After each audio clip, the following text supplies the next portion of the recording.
Taise Tube like share subscribe fadlan gambaleelka furo si aad u hesho video walba oo aan soo gelino mahadsanid soo qaybgalayaasha shirka ugu horeyso madaxda sharafta leh iyo cilmidiinka iyo ururka soo qabanqaabiyey Waddan Charity Foundation salaan kadib su'aalahaygu waa labo waxaan rabaa inaan su'aalo wariyahayna caanka Cabdisaaq Xaaji Catoosh su'aashayda koobaad waxa weeyaan waxaad arkaysaa qof aragti isagu aaminsan yahay kaligii baraha bulshada ku faafinaya isla markaana dad fara badan oo magaalada jooga ama qabitaha ahaato ama magaalo kale ahaatee ay ku wada xidhan yihiin qofka noocaas ah wuxuu qorayaa in la iskaga markhaati kacayo inay wax beena ay yihiin iyadoo qofkaasi aan laga xidhin beejkiisa sidee baa loo yaran karaa dadka isaga ku xidhan weye su-aashii koobaad su-aasha labaad waxaa weeyaan in badan waxaad aragnay dad caana oo magacooda iyo sawirkooda la isticmaalayo oo iyagii laga dhigayo in waxay soo qoreen tusaale ahaan waxaad arkaysaa boqol catoosh baad arkaysaa oo Facebook wax kusoo qoraya catooshka rasmiga aan ahayn kuwa noocaas oo kale ah see lagu garan karaa beejkaasi inuu kii rasmiga uusan ahayn su-aashii labada weeyaan asalaamu calaykum aan ka tagay inaan sheegano ma hubo horta yaa page furta Facebook waa laba profile iyo page profile waa kan dadka inta badan ay leeyihiin oo Facebook gaba albaabku ah marka horeba aad ka soo gasho profile markaad yeelatay page yeelan kartaa page waxaa furta inta badan wariyaasha siyaasiyiinta oo raba in afkaartooda ay dadka gaarsiiyaan shirkadaha ganacsiga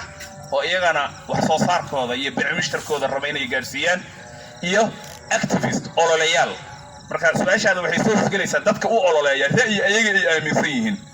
xuquuqul insaan ay noqon kartaa xuquuqda dumarka ay noqon kartaa iyo qof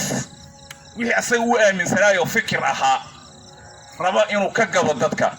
marka su'aashaada qofkaas ay u dhacaysaa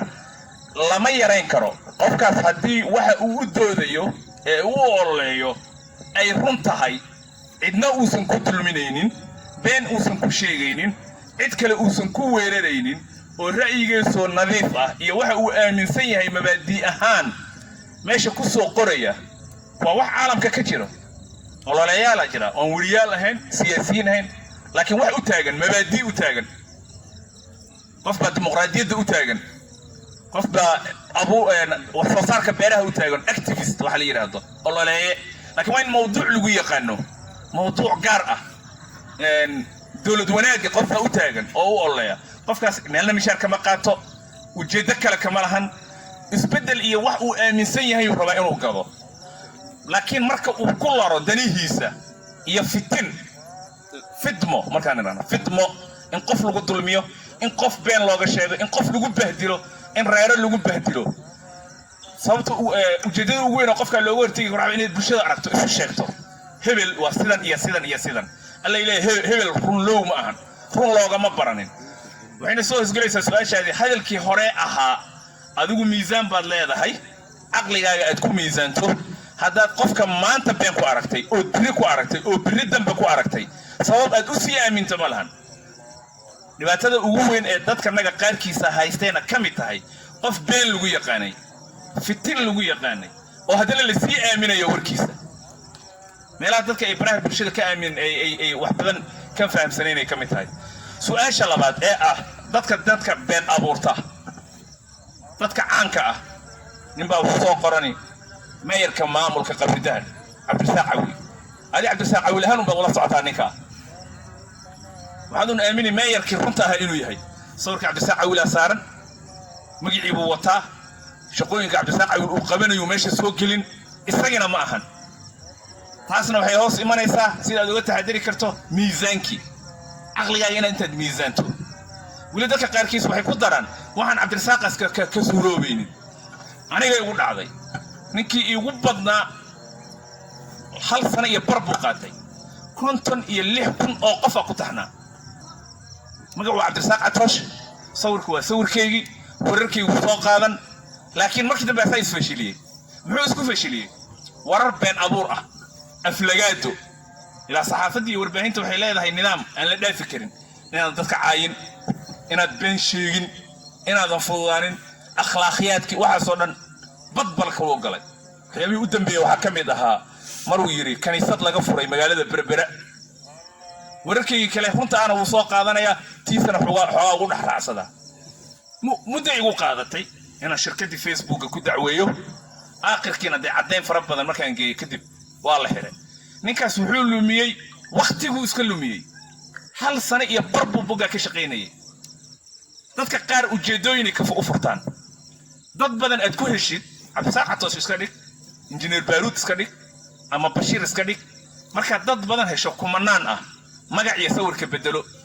injineer Baarudka ay rasmiga la soo baxay dadna sii wado dad baa saarsanaya dad ku xumeynay ka tahay in qofkan magac laga dilo marka dariiqa kaliya furan waxa weeyaan inaad shirkad ku dacweyso waqti way qaadan kartaa Facebook maalinka inta soo milyan oo dacwada ah yaa ku dhaca laakiin aakhirka waxaan ay noqonaysaa in qofkaas bogi laga xiro isna xoog iyo waqti buu iska qasaariyay magacina dadka iyo dambi shaqo waxa kamid ahaa wixiisa qodbada hadda jeedinayay inaad waxaan Allah uga cabsato ma Facebook kaliya amal walba sameyn ilaahay uga cabsato dambiyada ugu badan ee dadka laga gala ilaahay xaqiisa laga galo ama dadka caadi laga galna Facebook waa qof baad waxaad ka soo qoraysaa wuxuu ahayn ujeedkaaga waxa weeyaan dad badan ku hel qofkaasna ku magac dil laakiin inta qoraalkaas uu Facebook saaran yahay ilaahina dambiyaad ka gashay qofkaasna dambiyaad ka gashay laakiin su'aasha meesha taalo waxa way aaminaadi in imisa aaminaysa hebel waatu hebel buu dilay wax walba iyo go'aan walba oo qofka maskaxdiisa uu ka gaarayana miisaan Baarud tuuganimo mu ku ogey Cabdirasaaq awlin dadka dila mu ku ogey war Bashir waxan mu ku ogey marka kadib waxa su'aasha isweydiisa may alla ilaah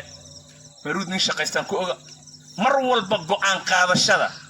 adeeg ku xirantahay inaad qofka waxa soo dhigayo aaminto waxa uu soo dhigayna inay runta ay aaminto